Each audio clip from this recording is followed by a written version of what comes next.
രാവിലെ ഒന്ന് സ്നേഹിക്കാന്ന് വിചാരിച്ചപ്പോൾ ഒറ്റയടിക്ക് ഞാൻ നക്ഷത്രം എണ്ണിപ്പോയി. ഈ വരുന്നതാണ് ഞങ്ങളുടെ കൊട്ടാരത്തിലെ രഥം. രാജാവും റാണിയും രാവിലെ റബ്ബർ വെട്ടും കഴിഞ്ഞ് വന്നിട്ടുണ്ട്. ഈ വിറകാണ് അമ്മയുടെ സമ്പാദ്യം. ഇത് രാജാവിന്റെ ഷൂ. കേക്ക് കഴിക്കാനുള്ള ഒരു ആഗ്രഹം കാരണം വീട്ടിലുണ്ടായിരുന്ന സാധനങ്ങളെല്ലാം കൂടെ വാരി കൂട്ടി അരിച്ചു ഇറക്കിയെടുത്തു. ആകെ ഉണ്ടായിരുന്ന 2 മുട്ടയും പൊട്ടിച്ചൊഴിച്ച് ബീറ്റർ എടുത്തപ്പോൾ ദേ കിടക്കുന്നു താഴെ.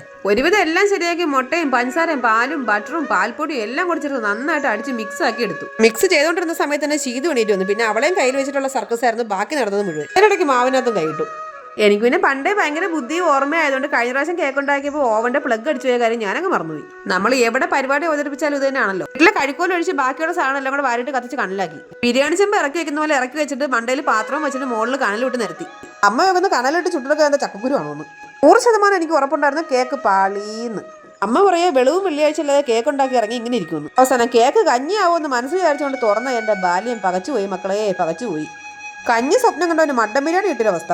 2 കിലോ വെയിറ്റ് എടുത്ത് തോളി ഇട്ടിട്ട് ഞാൻ നെളിഞ്ഞു എന്ന് പറഞ്ഞു ഞാൻ ഇന്നലെ എല്ലാം കേക്ക് ഉണ്ടാക്കാൻ തുടങ്ങിയെന്ന്. കൂടുതൽ കളിച്ച സമൂഹ സദ്യയാണ് ഞാൻ ഒറ്റയ്ക്ക് ഉണ്ടായിക്കളയെന്ന് പറഞ്ഞു. ചാനൽ എല്ലാവരും സബ്സ്ക്രൈബ് ചെയ്യണേ.